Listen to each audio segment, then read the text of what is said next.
Good morning, everyone. My name is Lisa Fairmouth Weber Sadhinder, and I'm sitting here this morning with, My name's Lawrence Dyal Gobind.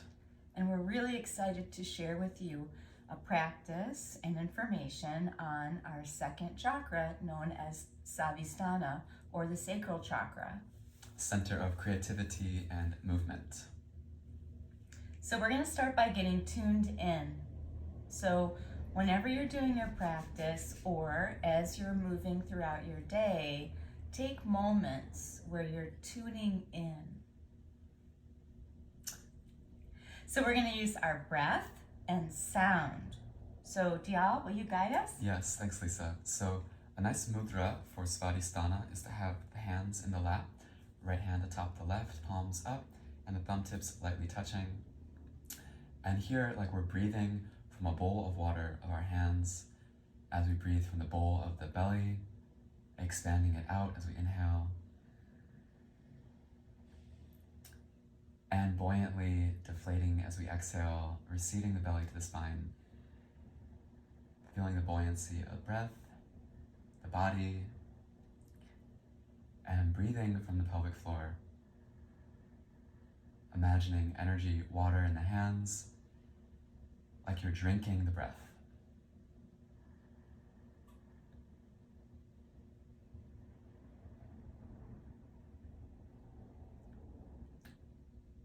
Good. Now we're going to use sound to tune our body, our mind, our emotions, our psychology into a place of wholeness and stillness. Dyal, will you tune us in? Yeah, gladly. So with the hands now together, pressing firmly at the heart, we're going to tune in with the Kundalini tune-in mantra. It is Om Namo Guru Dev Namo. Om is the infinite creative ocean of consciousness. Namo, we recognize, we bow to this. Guru Dev Namo, this within me, my soul, myself, my light, and my inner teacher, I bow to. So to begin, take a deep breath. Let it go completely, surrendering the breath.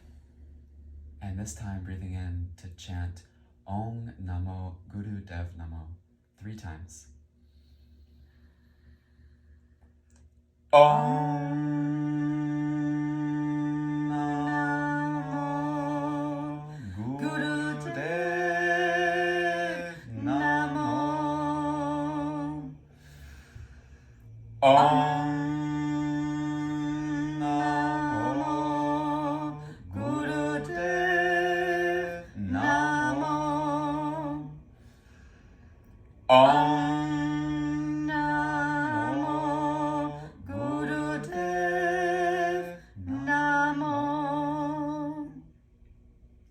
breath, sense the vibration, and relax the breath, relax the hands. Thank you. So for those of you who don't normally chant, that opening invocation begins with the sound O-N-G, Om. And when you do that, you're pressing the tongue against the roof of the mouth, which then stimulates the frontal lobe of the brain. So it's a unique opening invocation to the Kundalini yoga tradition, different than the Sanskrit invocation of Om. But they both essentially have the same purpose in the sense that you're tuning in, acknowledging the sacredness of yourself and your practice and what's about to happen.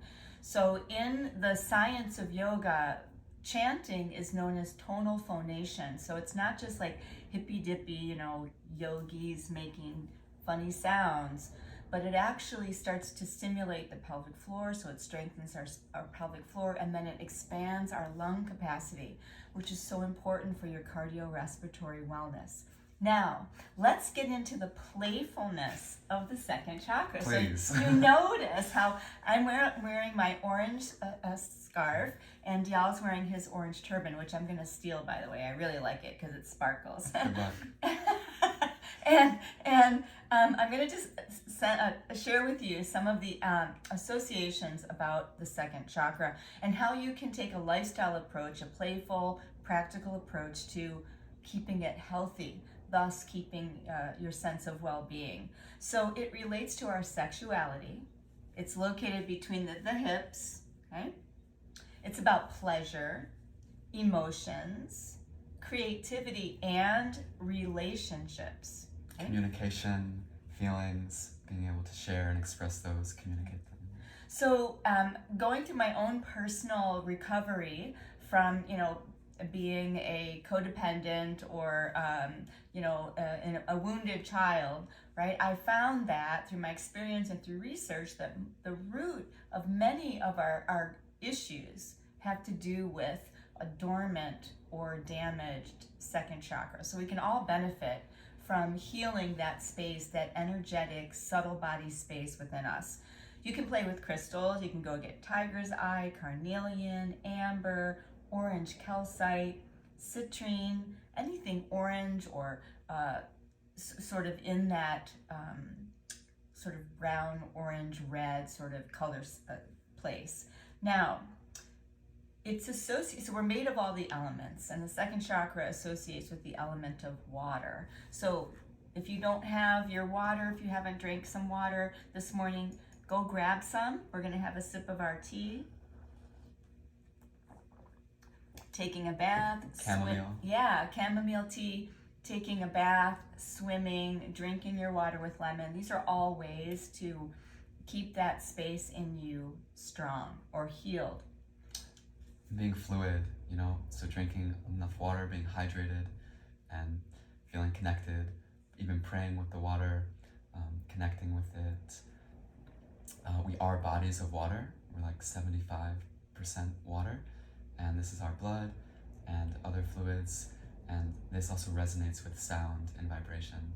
So recognizing the field we share with other bodies of water, and our Mother Earth and the Lake Michigan that we live with here in Chicago, Evanston.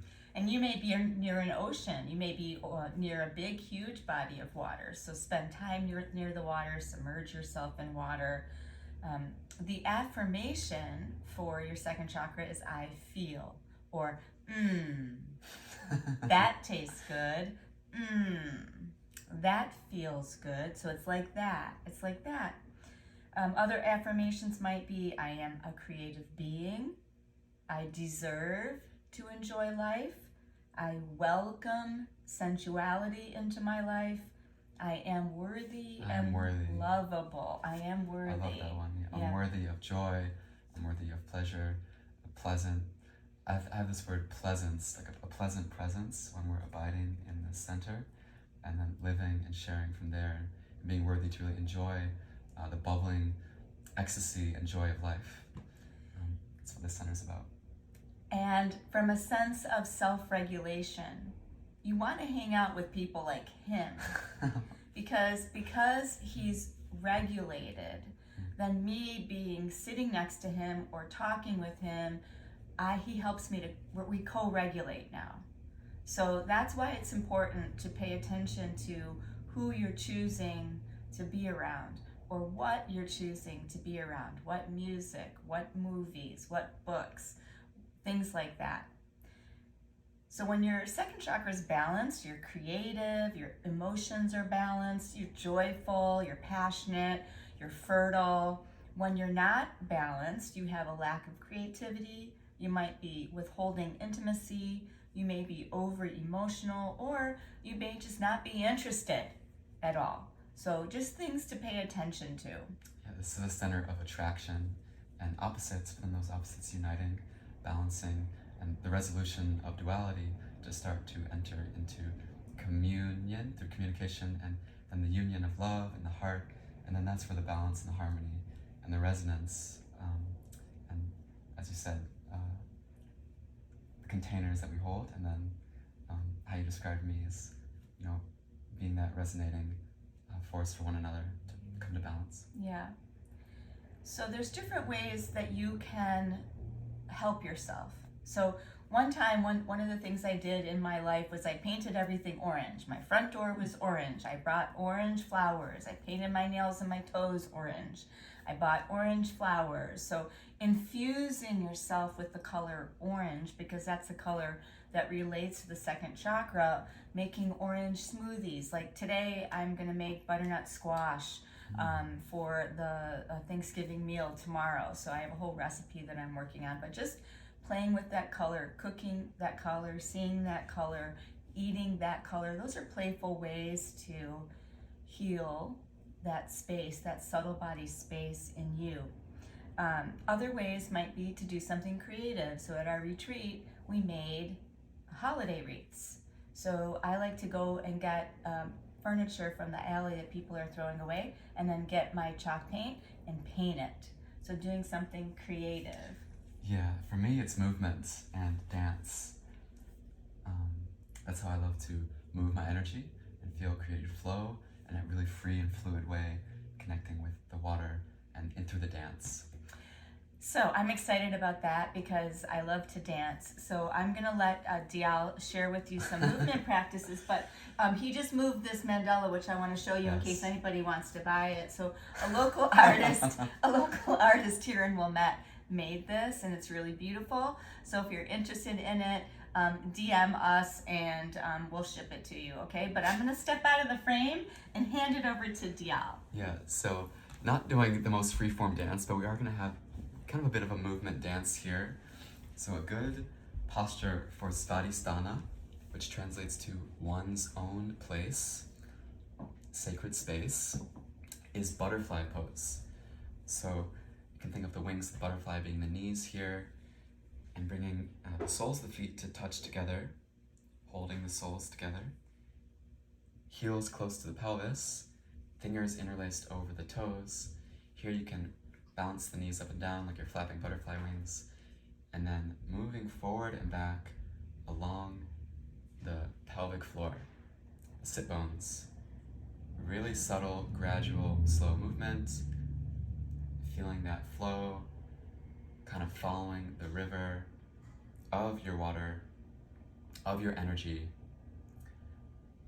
And here we're going to chant the Bij mantra, the seed mantra for Svadhisthana, the sacral chakra. It is Vam, or Vam rather. No, we are going to chant Vam, V-A-M. So taking a deep breath and chanting with that breath, chanting with your energy, and really feeling that resonance in the sacral plexus, in the pelvic floor, in the sacrum. Vam, Vam,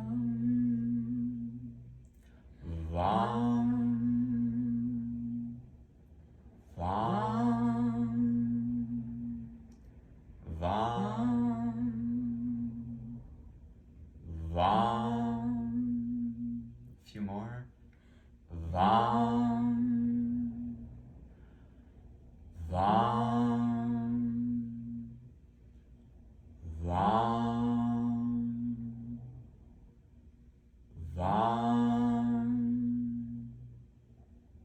Vam. And then a deep breath from the bowl of the belly and pelvis. See that you sense the subtle vibration and resonance of the sound at the pelvic floor, and surrender the breath. Let go. You can unwind the posture. Another beautiful pose to relax in, and good for starting any yoga practice, and especially a yin pose here, is to use a bolster and then staying in that butterfly pose, and then just resting back, allowing the arms at the sides, palms up, knees wide, and to rest here, ideally having the whole back supported too.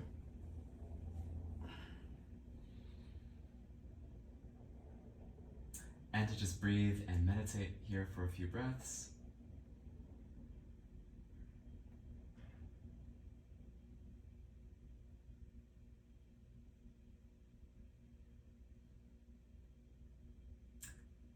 And you can really stay here as long as you're comfortable, as long as you like. But that's to open the hips and pelvis. And that's really an important joint, center of balance between the lower half and upper half of our body. And that's really what this chakra is all about.